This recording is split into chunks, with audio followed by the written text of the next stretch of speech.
ዒሳ ከተፈጥሯዊ የሰው ልጅ አፈጣጠር ህግና ስርዓት ውጪ ያለ ወንድ ከሴት ብቻ ስለተገኘ አምላክ በስጋ ተገልጦ ነው ብለን እንዳታስቡ። ላ የትሩኩኩም በፍጹም ቁርአን ለብስ ኮንፊውዥን እንዲፈጥር አድርጎ ነገሮችን የሚተው መጽሐፍ አይደለም። ቢዲቃ ኢንግሬት ዲቴል ነው የሚያብራራው። ኢትስ አፕ ቱ ዩ አይንን ገልጠ ማየት አለማየት። መርየም ዒሳን እስክትጸንሰው ድረስ ያለው የሰው ልጅ አፈጣጠር ስርዓት ሂደቱ ምንድነው? ከወንድና ከሴት ነው። እሷ ራሱ በእምነት ስለተቀበለችው ነው እንጂ ለሷ ለራሱ እኮ ከባድ ነው። ኪታብ ሩህ ተብሎ ሲጠራ ምን ማለት ነው? ቅዱሱ መንፈስ ይባላል። ጥላቻቸው ለእናንተ ጥላቻ ስላላቸው እናንተ ኢፍታዊ የመሆን መብት አላችሁ ማለት አይደለም። ተቋ ማለት አላህ በዘረጋው ስርዓት ውስጥ በስርዓት መመላለስ ነው። ስሉክ ነው ተቋ።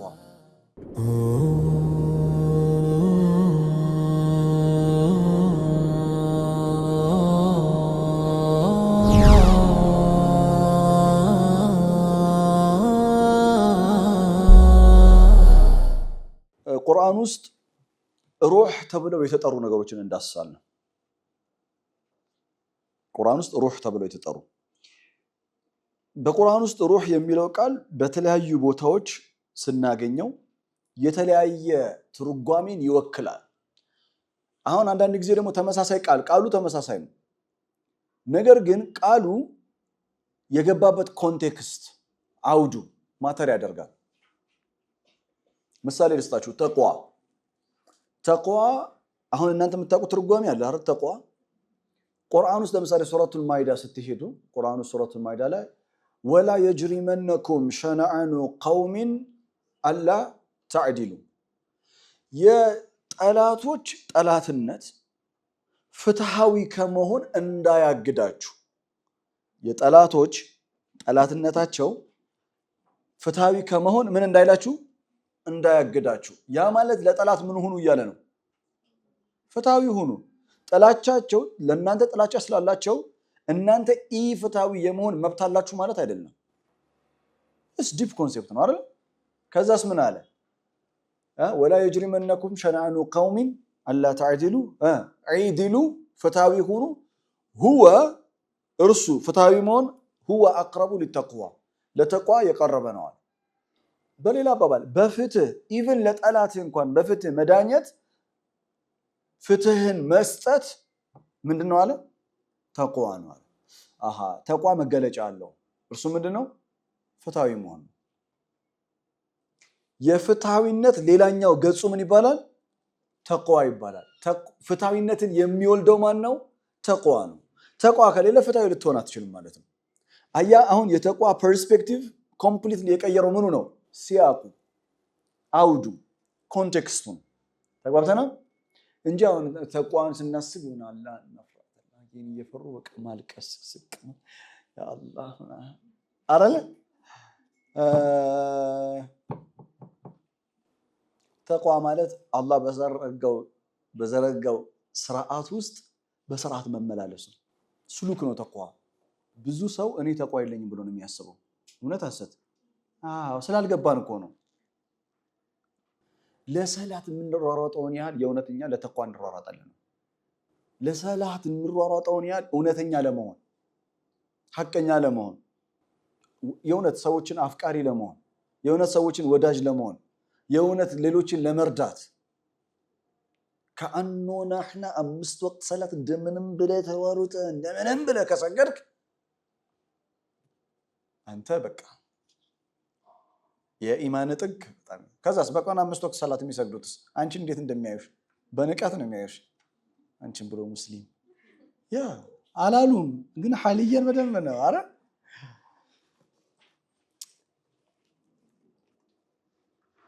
ወደ እንትናችን ስንመጣ በቁርአን ውስጥ አንድ ቃል ኮንቴክስት ማተር ያደርጋል። ልክ ስለ ተቋ እንደነገርኳችሁ ጦርነቱ ሱረቱ ተውባ ላይ ስለ ጦርነት እያወራ በጦርነት ላይ ሰዎች ላይ ድንበር አትለፉ እና እሱ የተቋ መገለጫ ነው ይላል። ሰው ላይ ድንበር አለማለፍ የተቋ መገለጫ ነው። ፓወሩ ራሱ እያለ ጉልበቱ እያለ ልክ እንደዚሁ ሩህ የሚለው ቃል ሁሉ ቦታ ስታገኘው ወነፈኸ ፊሂ ሚን ሩሂ ማለት አይደለም።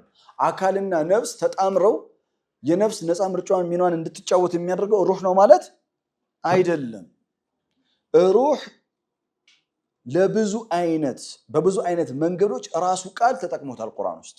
ምሳሌ አንደኛ የሰው ልጅ ሩህ ምንድነው? ይህ ነፍስ አካልና ነፍስ ተናበው እንዲሰሩ የሚያደርገው ለሰው ልጆች ብቻ የተሰጠው ልዩ ስጦታ ነው እና ብርሃናዊ ነው፣ ሲስተም ነው ብለናል አይደል? ኢነርጂ ነው ብለናል። ለምሳሌ አላህ ምን ይላል? ثم سواه ونفخ فيه من روحه وجعل لكم السمع والأبصار والأفئدة قليلا ما تشكرون.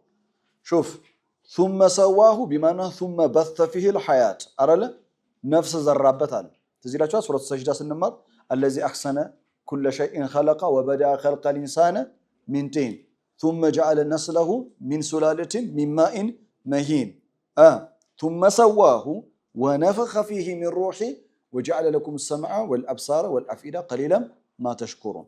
سورة السجدة مرaf 32 ከቁጥር 7 እስከ 9 ይሄ ሩህ ተብሎ የተጠቀሰው ወነፈኸ ፊህ ሚን ሩህ የሚለው ሰው የተባለ በአጠቃላይ ዘር፣ ቀለም፣ ቋንቋ፣ ጾታ፣ ሃይማኖት፣ ጂኦግራፊካል አቀማመጥ ሳይለይ የሰው ዘር በአጠቃላይ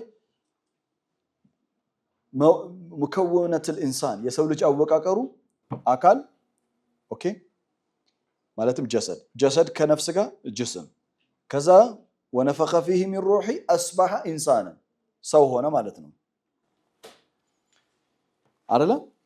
የስ ስለዚህ ሩህ የሚለው እዚህ ቦታ ላይ አካልና ነፍስን አክቲቬትድ ያደረገ ነው ማለት ነው። ሁለተኛ ቁርአን ውስጥ ሩህ ተብሎ የተጠራው ቁርአን አላህ ወሂን ሩህ ብሎ ይጠራዋል። አክቹሊ ቁርአን ብቻ ሳይሆን ወሂ በአጠቃላይ ለመልእክተኞች የወረደ ወሂ ሌላኛው ስሙ ሩህ ተብሎ ይጠራል። ወሂ ለምን ሩህ እንደተባለ ላስት ክላስ ላይ አንስቼላችሁ ነበር። ላባስ ደክመዋለሁ። እሺ ላስት ክላስ ያልነበራችሁን አዳዲስ ሰዎች ስላየሁኝ ማለት ነው። ላስት ክላስ ላይ ያልነበራችሁ ቁርአን ራሱ ወሂ ምን ተብሎ ይጠራል? ሩህ። ቀደምት ለነቢያቶችም ለመልእክተኞችም የወረደላቸው ወሂ ምን ተብሎ ሊጠራ ይችላል? ሩህ ተብሎ ይጠራል። ለምን ሩህ ተባለ የሚለውን አብራራለሁ። ምሳሌ ሱረቱል ነህል ምዕራፍ 16 ቁጥር 2 ላይ ዩነዚሉል መላኢከተ ቢሩህ ሚን አምሪሂ ዐላ መን የሻኡ ሚን ዒባዲ ከባሮቹ እሱ በሻው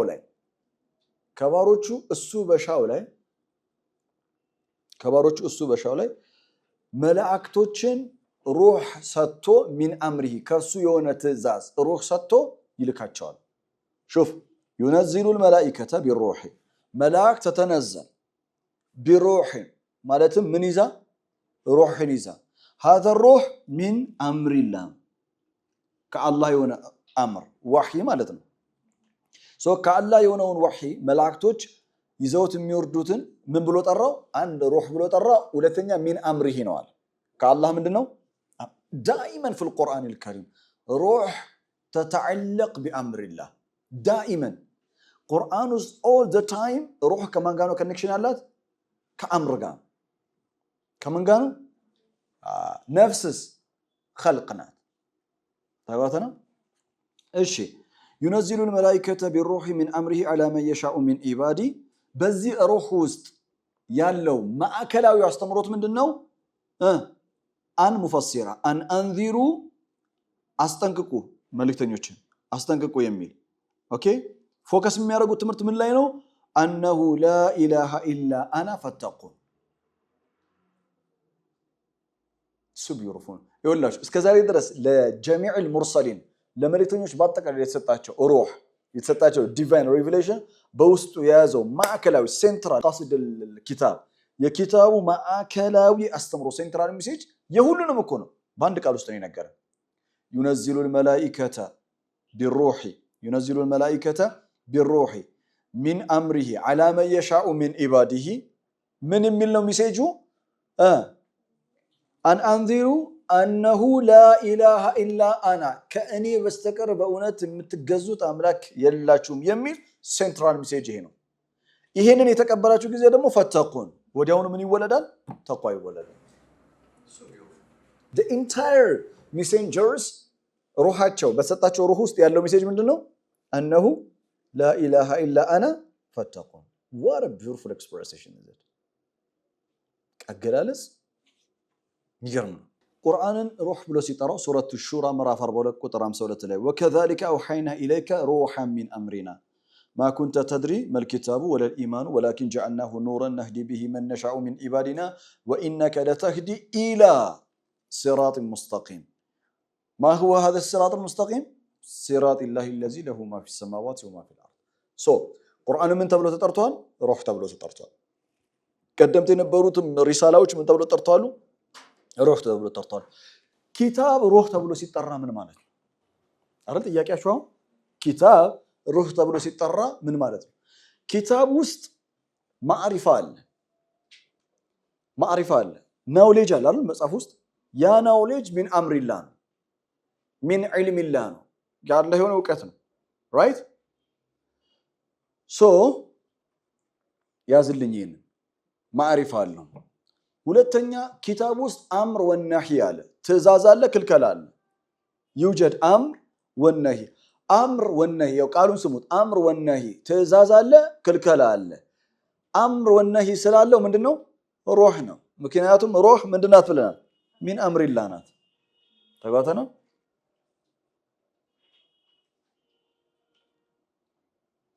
ዒልም ማዕሪፋ ከዛ ምን አለ? አምር ወነሂ። ይሄን የበለጠ የሚያብራራውን ነገር ልስጣችሁ። ቢስሚላሂር ረህማኒር ረሂም ኢና አንዘልናሁ ፊ ለይለቲል ቀድር ወማ አድራከ ማ ለይለቱል ቀድር ለይለቱል ቀድሪ ኸይሩን ሚን አልፊ ሸህር ተነዘሉል መላኢከቱ ወሩሑ ፊሃ ፊ ለይለቱል ቀድር ሚን ኩሊ አምር። መላእክቶችና ሩህ የተባለው ጅብሪል ዓለይሂ ሰላምን ነው። ያስኬዳል፣ ምንም ችግር የለም። ሙምተንድ የሆነው ደግሞ ኤክስቴንድ የሆነው ደግሞ ትርጓሜ ምንድነው? ተነዘሉል መላኢከቱ ወሩህ ይወርዳል። ምን ማለት ነው? አዋሚር አላህ የአላህ ምን ይወርዳል? ትእዛዝ ይወርዳል።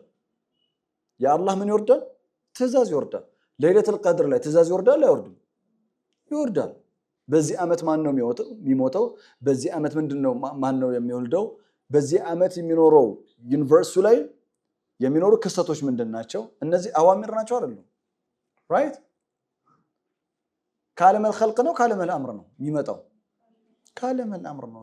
ተነዘሉል መላኢከቱ መላእክት ብቻ አይደለም የሚወርዱት፣ ከመላእክት ጋር አብሮ ምን ይወርዳል? ቢኢዝኒ ረቢሂም ሚን ኩሊ አምር ሚን ኩሊ አምር ኦል ካይንድስ ኦፍ ምን ይዘው አምር ይዘው። ሶስተኛ ቁርአን ውስጥ ሩህ ተብሎ የተጠራው ጅብሪል ነው ዓለይሂ ሰላም። ጅብሪል ሩህ ተብሎ ተጠርቷል። ሱረቱል መርየም ምዕራፍ 19 ቁጥር 17 ላይ ጅብሪል ዓለይሂ ሰላም በሰው ቅርጽ ተመስሎ ወደ መርየም ዘንዳ በመጣ ጊዜ ፈተኸዘት ሚን ዱኒሂም ሒጃበን ፈአርሰልና ኢለይሃ ሩሐና ከእነርሱም መጋረጃን አደረገች። ፈተኸዘት ሚን ዱኒሂም ሒጃበን ከነሱ ገለላለች ማለት ነው። ከዛስ አላህ ምን አለ? ፈአርሰልና ኢለይሃ ወደ እርሷ ዘንዳ ላክን። ወደማ? ወደ መርየም። ማንን? ሩሐና። ተመልከቱ፣ ማን ብሎ ጠራው? ሩሐና። ሩሐችንን ላክንላት አለ። ሩህ የተባለው ማን ነው? ጅብሪል ነው ብያቸዋለሁ። ሩህ የተባለበት ጅብሪል ምክንያቱ ምን ይመስላችኋል? አምር ይዞ ስለመጣ። አይታችሁ ከሆነ ወሂ በአጠቃላይ የሚወርደው ማን ነው? ጅብሪል ነው። አላህ እኮ በርካታ መልእክተኞች አሉት። ቢስሚላሂር ረህማኒር ረሂም አልሐምዱሊላሂ ፋጢሪስ ሰማዋቲ ወልአርድ ጃኢሊል መላኢከቲ ሩሱላ። መልእክተኞችን ምን ያደርጋቸዋል? መላእክቶችን መልእክተኛ ያደርጋቸዋል። ምሳሌ ጅብሪል እና ጅብሪል ዳኢመን የተዓለቅ ቢአምሪላህ አይደል? ከወሂ ጋር ኮኔክሽን ያለው አለመሁ ሸዲዱል ቁዋ አይደል? ዙ ሚረቲን ፈስተዋ ወሁወ ቢልኡፉቂል አዕላ። ሱረቱ ተክዊር ስንማር ትዝ ይላችኋል። ኢነሁ ለቀውሉ ረሱሊን ከሪም ዚ ቁወቲን ዒንደ ዚል አርሺ መኪን ሙጣኢን ሰመ አሚን።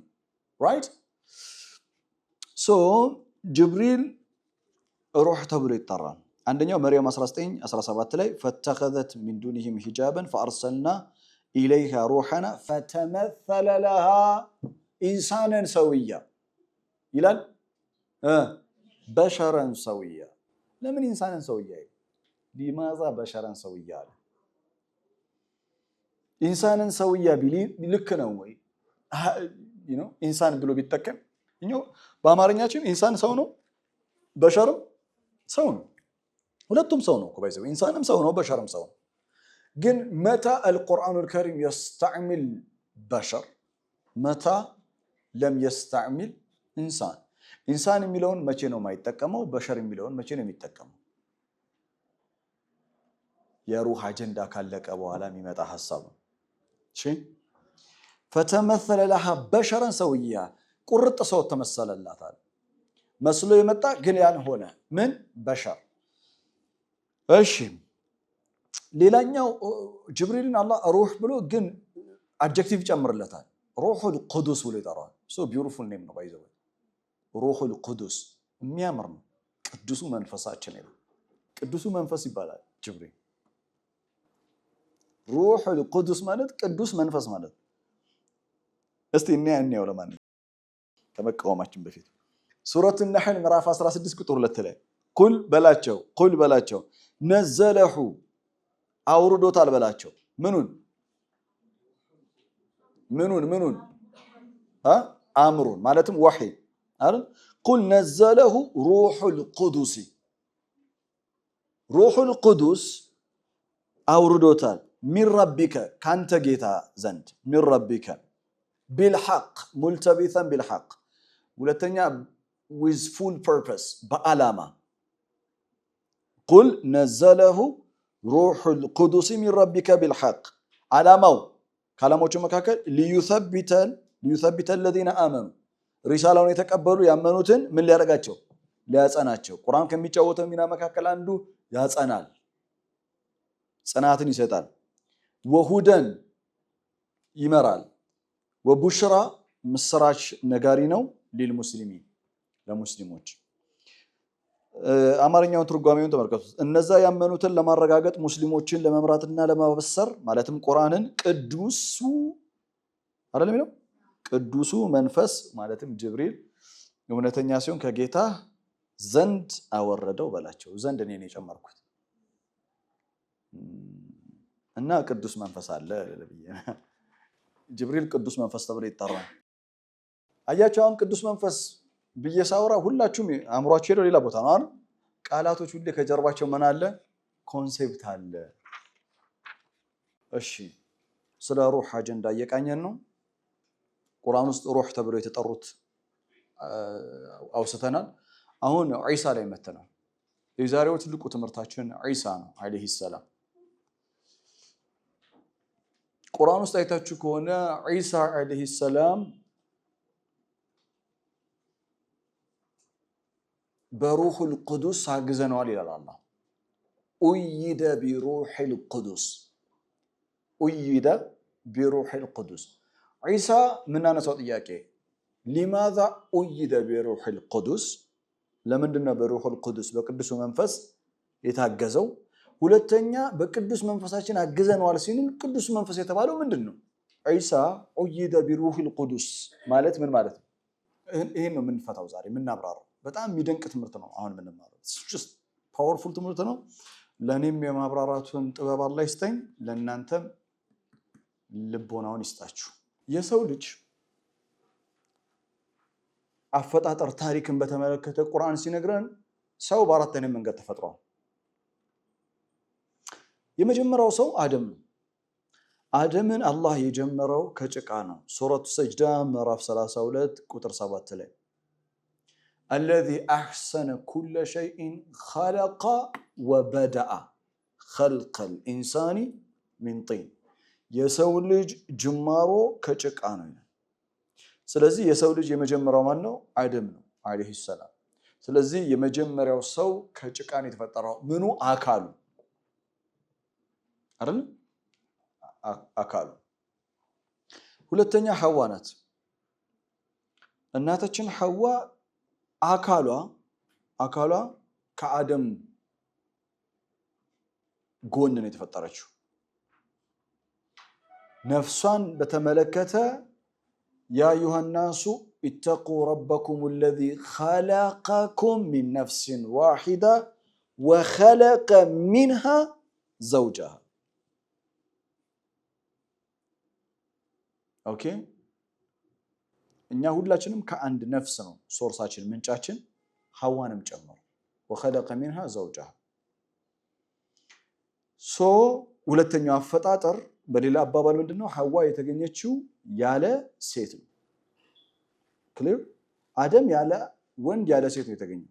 ወንድም የለም ሴትም የለም፣ ዳይሬክት ተፈጥሯል አረ ወበዳ ኸልቀ الانسان من طين።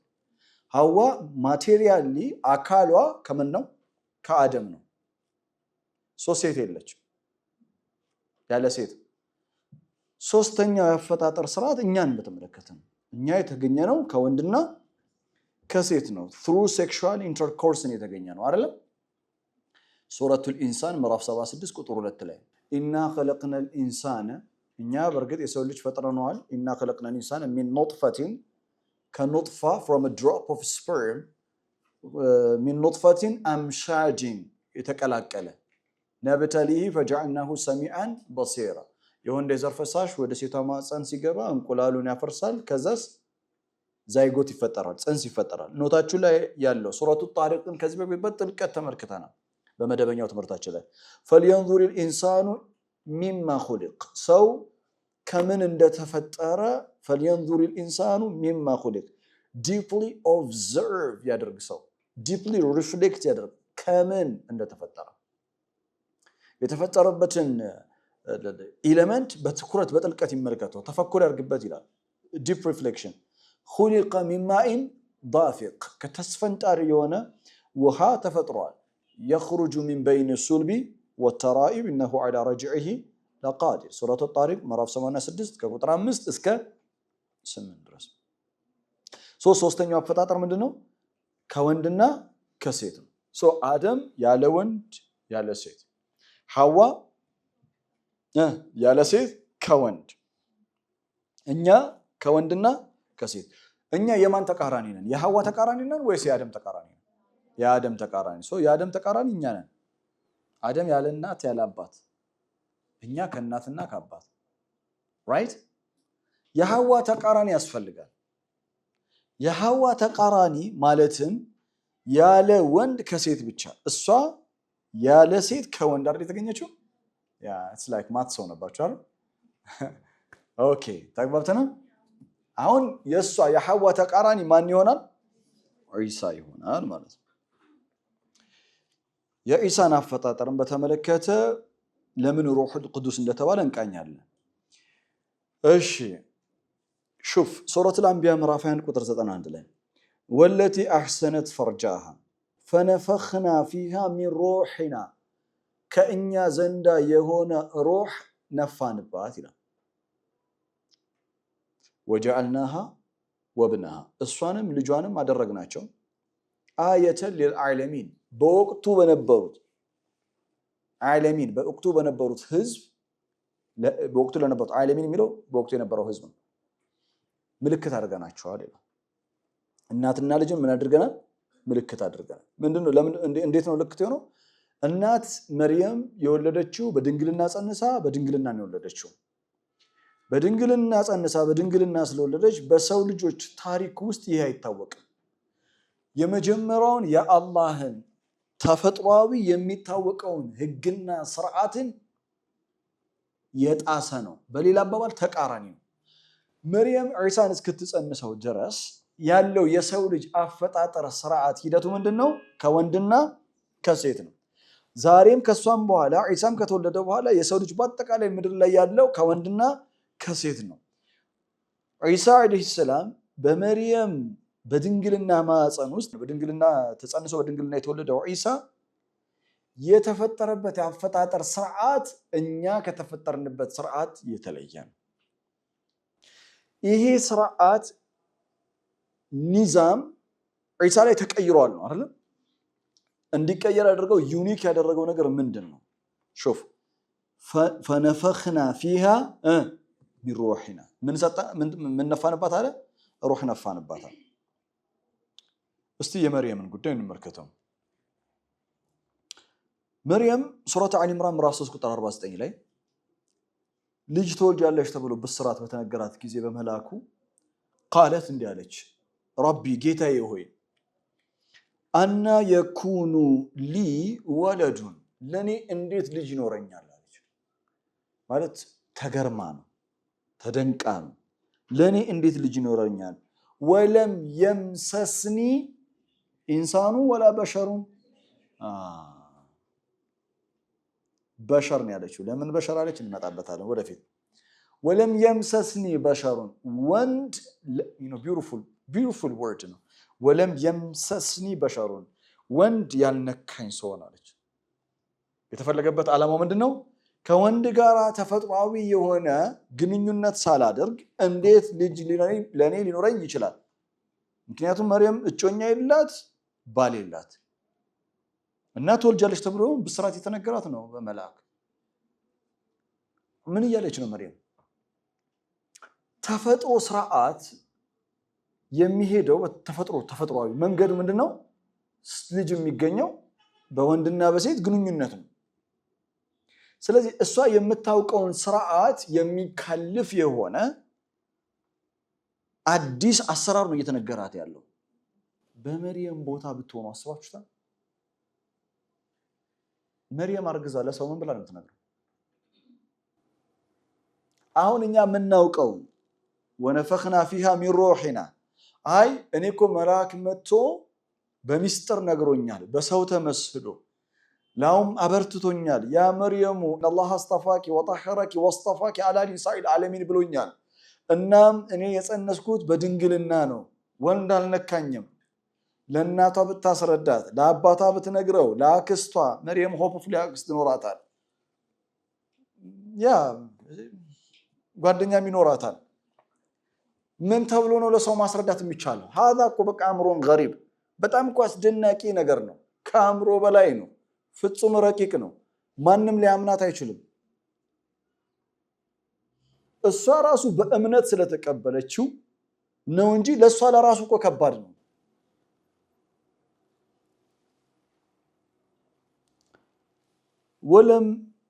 ወለም የምሰስኒ በሸሩን ቃለ መልአኩ እንዲህ አላት፣ ቃለ ከዛሊከ ላሁ የኽሉቁ ማ የሻ። ይሰመርበት፣ አስምሩበት። የኽሉቁ ማ የሻ። መልአኩ የሰጣት ምላሽ ምንድን ነው? ዲቴል አላብራራላትም። ለምን መሰላችሁ? ይሄ ጉዳይ የሩህ ጉዳይ ነው። ይሄ ጉዳይ አምር ነው። አምር ጀዲድ ነው። በሰው ልጅ ታሪክ ውስጥ ሆኖ የማያውቅ አምር ጀዲድ ነው። ምኑ ነው በሰው ልጆች ውስጥ ሆኖ የማያውቀው አምር ጀዲድ? የሰው ልጅ ያወቃቀር ስርዓት ምንድን ነው ብለናል? የብዳዕ ሚን ጀሰድ አይደል? የወንዱ የዘር ፈሳሽ እንቁላሉን ያፈርሳል። ከዛ ምን ይፈጠራል? ጽንስ ማለትም ጀሰድ ይፈጠራል። ይህንን ጀሰድ ثم سواه من بث فيه الحياة ነፍስ ሲዘራበት النفس تحول الجسد إلى الجسم ወደ ጅስምነት ትቀይረዋለች። ከዛ በኋላ ጅስም ማለትም አካልና ነፍስ ተፋሁም እንዲኖራቸው አንደርስታንድ እንዲደራረጉ ነፍስ የተሰጣትን ምርጫ ተግባራዊ እንድታደርግ ነፍስና አካል እንዲናበሩ ግዴታ ምን ያስፈልጋል? አምር ያስፈልጋል። ይሄ አምር ምንድነው? ሩህ ነው። ሩህ ሲስተም። መርየም ጋር እነዚህ ስቴጆች ፕሮሰሶች አይገኙም። መልአኩ መጣ አበሰራት፣ ወነፈኽና ፊሃ ሚን ሩሒና። ሩህ ነው የተዘራው።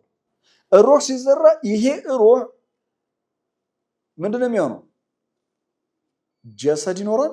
ጀሰዱ ጅስም ይሆናል፣ ማለትም ነፍስ ይዘራበታል። ከዛ ሩሁ ኦፕሬት ያደርጋል። የሰው ልጅ አወቃቀር የመጨረሻ ስቴጁ ለእኛ ምንድን ነው? መጨረሻ ስቴጁ ሩህ ነው። ለኢሳ ቢዳያው ጅማሬው ሩህ ነው። አገኛችሁኝ? ተጋተና ለምን ወንድ አልተገናኛትማ? የተለመደውን ህግና ስርዓት መጠበቅ አያስችልም። አገኛችሁኝ? ወንድ ቢገናኛት ኖሮ የወንድ የዘር ፈሳሹ ወደ ማህፀኗ ገብቶ እንቁላሉን ያፈርሳል አይደል? ከዛስ ምን ይሆናል? ጽንስ ይፈጠራል። ጽንሱ ከተፈጠረ በኋላ ነፍስ ይዘራበታል። ነፍስ ሲዘራበት ምን ይሆናል? ጅስም ይሆናል። ከዛ ጅስም ማለትም ነፍስና አካል ተናበው እንቅስቃሴ እንዲጀመር ማን መነፋት አለበት? ፋይናሊ ሩህ ይነፋል። ለኛ ለሰው ማለት ነገ ኢንሻአላህ አንተ ስታገባ ስትወልድ ይሄ ፕሮሰስ ነው የሚሆነው። መርየም ወንድ አላገኛትም፣ ከወንድ ጋር አልተገናኘችም። ስለዚህ የዘር ፈሳሽ የለም፣ ጽንስ የለም። ጽንሱ እንዲፈጠር ሌላ አምር ጀዲድ ያስፈልጋል። ያ አምር ጀዲድ ምንድነው? ፈነፈኽና ፊሃ ሚን ሩሒና ከኛ የሆነ ሩህ ነፋንባት። ያ የተነፋው ሩህ ወዲያውኑ ምን እንዲከሰት ያደርጋል? ምን እናንተ ነገሩ ጽንስ እንዲፈጠር ያደርጋል። ጽንስ እንዲፈጠር ያደርጋል። እኛ ከምናውቀው ተፈጥሯዊ ህግ ወጣ አልወጣም? ወጥቷል።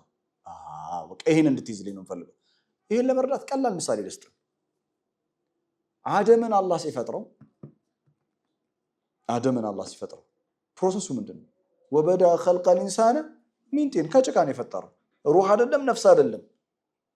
ታውቃለህ አይደለ? የኛ የሁላችንም ጀሰድ አለን፣ ከጀሰድ በኋላ ጅስም አለን አይደል? አደምን ምንድነው ያደረገው? ስጋው የአደም ስጋ እኮ የተሰራው እኮ ውጪ ነው። እኔ እናንተ የተሰራ ነው ሆድ ውስጥ ነው፣ ማህፀን ውስጥ ነው የተሰራ ነው። አደም ውጪ ነው የተሰራው እኮ። አገኛችሁ? ያ አውትሳይድ ሁሉ ነገሩ ያለቀው አደም ውጪ ነው። ሶ ቢዩቲፉል ነው። የአደም ይበልጣል ባይዘው። ያ ወንድም የለም ሴትም የለም። አትሊስት የዒሳ ምን አለ? ሴት አለች። ለማንኛውም ከዛሊከ አላሁ የኽሉቁ ማ የሻ የሚለው ይሰመርበት ብያለሁ። አሊ ኢምራን 3:47 ለምን ይሄን አለ? ዘከሪያ ሱረቱ አሊ ኢምራን ዘከሪያ ልጅ ትወልዳለህ ተብሎ ሲነገረው እንዴት አለ ማለት በስተርጅና ወራት እንዴት ልጅ ሊኖረኛል አለ ማለት ተገርሞ ነው፣ ተደንቆ ነው። የአላህን ችሎታ ተጠራጥሮ አይደለም፣ ልክ እንደ መርየም ማለት ነው። ከዛ ምን አለው መልአኩ መሰላችሁ? ከዛሊከ አላሁ የፍዐሉ ማ የሻ የፍዐል that is how Allah does things። አላህ ከፈለገ ነገሮችን እንዲህ ነው የሚሰራው አለው። ከዛሊከ የኽሉቁ አላሁ ማ የሻ አለው። ለምን? ምክንያቱም ዘከሪያ የሚወልደው በስተርጅና ወራት ሚስቱም በስተርጅና ወራት ነው። ለዛው መካን ነበረች ለረጅም ዓመት። በሁለቱ መሃል የሚፈጠረው ያህያ የወንድ ዘር ፈሳሽ አለ፣ ሴት አለች። አዎ እንቁላል የላትም ግን እንዲኖራት ይደረጋል እና ትወልዳለች። ከዛሊከ የፍዐሉ ማ የሻ መርየም ላይ ወንድ የለም። ወንድ ስለሌለ ኢሳ አምር ጀዲድ አዲስ በሆነ አምር ስለተገኘ ጋድ ኢንካሬት አድርጎ ነው። ኢንካሬሽን ነው። አምላክ ስጋ ሆኖ በስጋ ተገለጠ ብለህ እንዳታስብ። ከዛሊከ አላሁ የኽሉቁ ማ የሻ የኽሉቁ ማ የሻ ሁወ መኽሉቅ ፍጡር ነው። አላህ የሻውን እንዲናርጎ የሚፈጥረዋል። አደምን ያለ አባት ያለ እናት ያለ ወንድ ያለ ሴት እንደፈጠረው እኛን ከወንድና ከሴት እንደፈጠረን እኛንም እኮ ከወንድና ከሴት መፍጠሩ እኮ በጣም አስደናቂ እኮ ነው። that drop of sperm turns into ኑጥፋ አስበሐ ኢንሳን يأكل ويشرب ويتكلم ويعقل። this is something እኮ በጣም ይገርም። that drop of sperm completely ለመጀመሪያ ጊዜ ያን ፈሳሽኛ አሳይተውን ማለት ነው። ይሄ ፈሳሽ ይሄ ሰውዬ ነው ተብሎ ቢነገረን for the first time you will never believe እኮ ሱብሃነ መን ኸለቅ። ስለዚህ ቁርአን ላ የትሩኩኩም በፍጹም ቁርአን ለብስ ኮንፊውዥን እንዲፈጥር አድርጎ ነገሮችን የሚተው መጽሐፍ አይደለም። ቢዲቃ ኢን ግሬት ዲቴል ነው የሚያብራራው። ኢትስ አፕ ቱ ዩ አይንን ገልጠ ማየት አለማየት።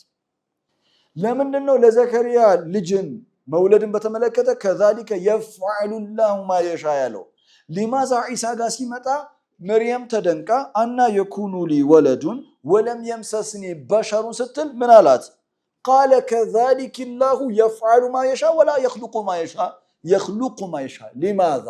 ምክንያቱም ዒሳ ከተፈጥሯዊ የሰው ልጅ አፈጣጠር ህግና ስርዓት ውጪ ያለ ወንድ ከሴት ብቻ ስለተገኘ አምላክ በስጋ ተገልጦ ነው ብለህ እንዳታስቡ። ላ የትሩክ መጃል ኮንፊውዥን ለሚፈጥር ነገር በር አይከፍትም። it closes every door ሁሉንም በር ነው የሚዘጋው።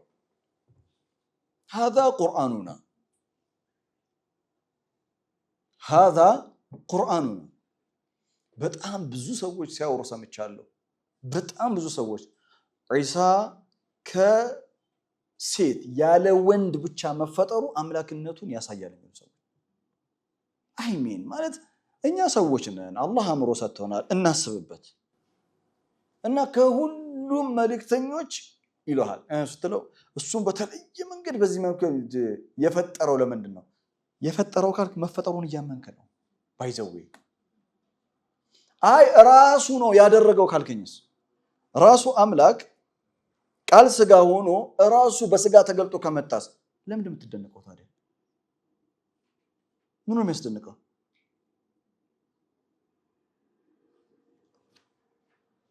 ለምሳሌ እኔ እጄን ፊቴ ላይ ማበስ እችላለሁ። ዋው this is amazing እላለሁ አለን። ምክንያቱም I have the power to do so. I have the full power ማድረግ እችላለሁ። ፓወሩ አለኝ። አገኘኸኝ አይደል? ምንም የሚያስደንቅ ነገር እኮ የለውም። የሚያስደንቀው ፍጡር ሆኖ ከተፈጥሯዊ ሕግና ስርዓት ውጪ አላህ የሰራውን ስራ እንድታደንቅ ነው።